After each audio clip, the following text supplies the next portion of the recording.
Hello students, I am Krishnapal Upadhyay from Lala Jagdish Prasad Saraswati Vidya Mandir Inter College, Janshat Road, Muzaffarnagar. Here I am presented to teach the lesson number 3 from high school classes, The Ganga. The writer of this lesson is Pandit Jawaharlal Nehru. Children, as you know, Pandit Jawaharlal Nehru was the first Prime Minister of India and he was an orator also. He was a great writer. His famous books are Glimpse of the World History, The Discovery of India and The Discovery of the World. And he wrote his autobiography also. First of all, we go to the glossary of this lesson. The first word is abundant. Abundant means ample. Ample means होता है पर्याप्त. Next myth. It means fiction. Fiction होता है पौराणिक कथाएं. Next word homage, tribute. It means श्रद्धांजलि. Next reject. Reject means discard. Discard means त्याग देना. Next agar, annexes. It means उतावला. Next word traditions, custom. It means परंपरा. Next comrades. It means companions. Companions होता है साथी. Next word inevitable, unavoidable, अनिवार्य रूप से compulsory. Next constrain, confine, कैद करना. Next word broad boozed, very wide, बहुत विस्तृत. Next word attachment. It means love, Prem. Next word colleagues, fellow workers, सहकर्मी.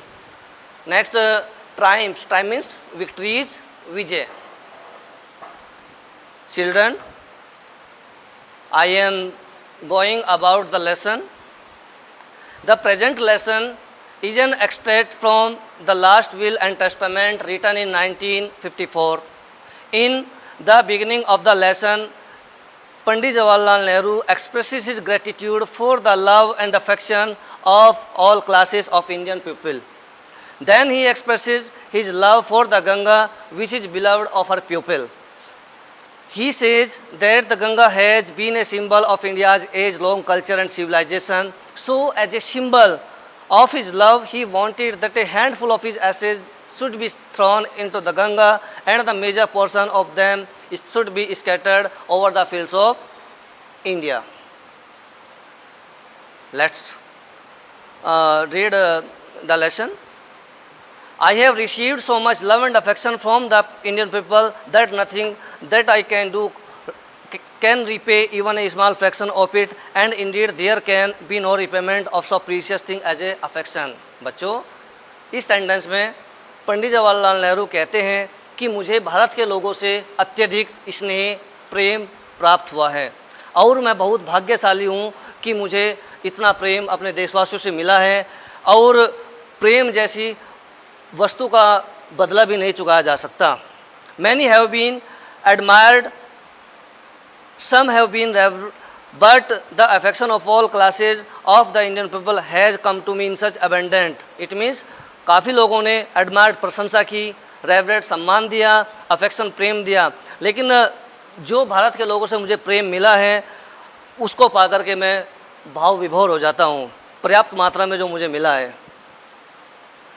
That I have overwhelmed by it. I can only express the hope. मैं केवल एक आशा व्यक्त कर सकता हूँ that in the beginning years की जो अब remaining years I may live, बाकी का मेरा जीवन है, मैं कभी भी अयोग्य नहीं होऊंगा ताकि मेरे देशवासी मुझे प्रेम करना बंद कर दे. अर्थात मैं भारत के लोगों का स्नेह हमेशा पाता रहूँगा. To my innumerable comrades, colleagues, I owe an even deeper depth of gratitude. अर्थात मेरे जो असंख्य सहकर्मी हैं, साथी हैं, मैं उनका हृदय से आभार व्यक्त करता हूँ क्योंकि हम महान कार्यों में एक साथ रहे हैं, साथी रहे हैं. Have shared the triumphs and sorrow, चाहे विजय हो, दुख हो, उनमें हमने एक हिस्सेदारी निभाई है. Children, next the Pandit Jawaharlal Nehru says, when I die, जब मेरी मृत्यु हो, I should like my body to be cremated, मैं चाहता हूँ कि मेरी जो शरीर है उसका दाह संस्कार किया जाए। If I die in a foreign country my body should be cremated there, यदि मेरी मृत्यु विदेश में हो जाए तो मेरा दाह संस्कार वहीं कर दिया जाए और अस्थियाँ इलाहाबाद लाई जाए। A small handful of these ashes should be thrown in the Ganga, अर्थात उससे मुट्ठी भर राख गंगा में प्रवाहित की जाए। And the major portion of them disposed of in the manner indicated below, और उसका मुख्य भाग उसका निम्न प्रकार प्रयोग होना चाहिए। No part of these ashes should be retain और प्रिजर्व, अर्थात उसका कोई भी हिस्सा बचना नहीं चाहिए, संरक्षित नहीं किया जाना चाहिए। Next, my desire to have a handful of my ashes thrown in the Ganga at Allahabad has no religious significance as far so I am concern, जैसा कि मैं निश्चित हूँ कि गंगा में मुट्ठी भर राख प्रवाहित करने के पीछे मैं धार्मिक भावना मेरी ऐसी कोई नहीं है, अर्थात मैं रिलीजियस सेंटिमेंट नहीं रखता हूँ।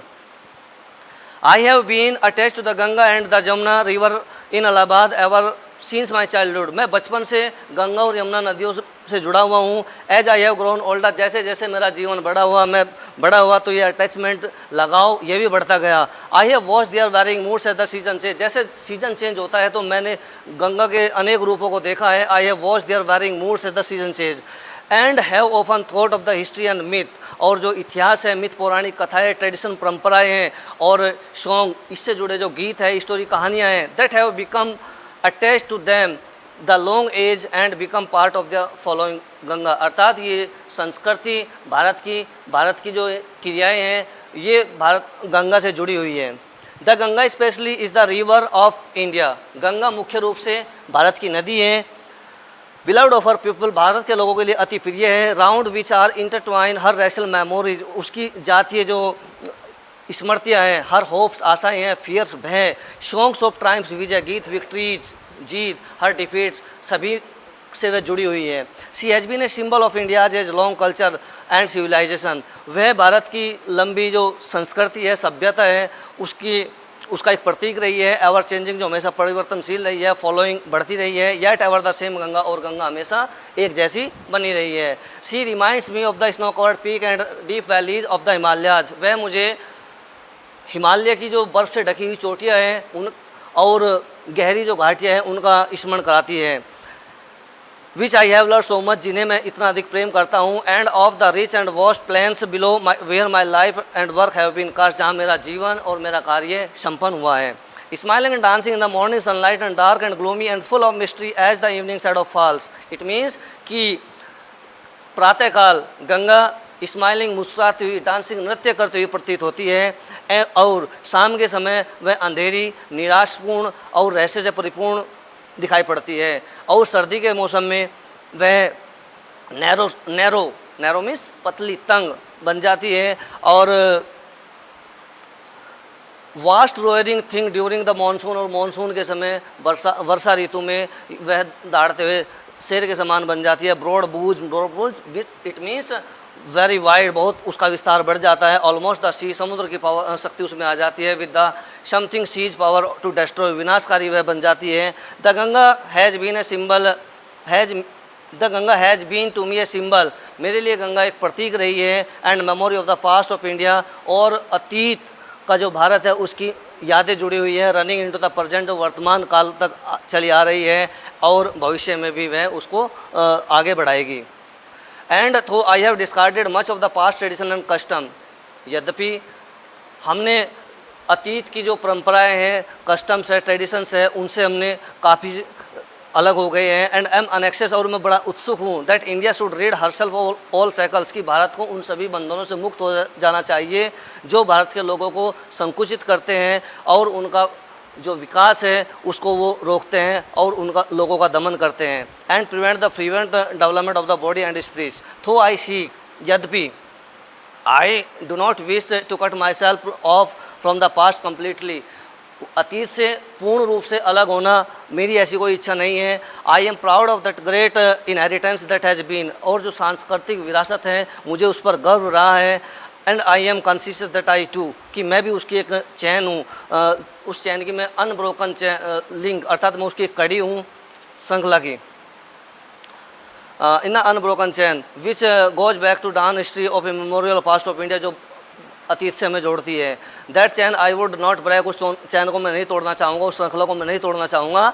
For I treasure and it seek inspiration, क्योंकि मुझे इससे इंस्पायरेशन, प्रेरणा मिलती है और ये मेरे लिए अति प्रेरणादायी है। And as a witness of the desire of mind, और मेरी जो डिज़ायर है उसके विटनेस, एक गवाह के रूप में, एज माई लास्ट होमेज, मेरी जो अंतिम श्रद्धांजलि है के रूप में हमारी जो सांस्कृतिक विरासत है, मैं ये रिक्वेस्ट कर रहा हूँ, निवेदन कर रहा हूँ that a handful of my ashes, कि मेरी जो मुट्ठी भर राख है वो गंगा में प्रवाहित कर दी जाए।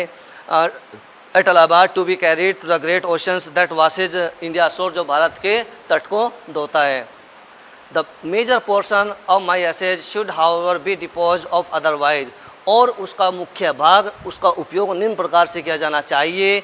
आई वॉन्ट, मैं चाहता हूँ, these to be carried high up into the air in an aeroplane, कि उसको एरोप्लेन के द्वारा, वायुयान के द्वारा ऊपर ले जाया जाए। And scattered from the height, और उस ऊंचाई से उसको भारत के खेतों में बिखेर दिया जाए। Where the peasants, peasant means farmer, किसान, जहाँ पर भारतीय किसान, भारतीय कृषक कठिन परिश्रम करते हैं और पसीना बहाते हैं। So that they might mingle with the dust, ताकि मुझे उस मिट्टी का स्पर्श मिल सके, and soil of India, Bharat की मिट्टी से, and become an indistinguishable part of India, और भारत का मैं एक अभिन्न अंग बन सकूं। I have written this will and testament in New Delhi on 21st day of June in the year 1954। मैंने यह वसीयतनामा 21 जून 1954 को नई दिल्ली में लिखा था। Thanks. I hope students it will be benefit for you. Thank you.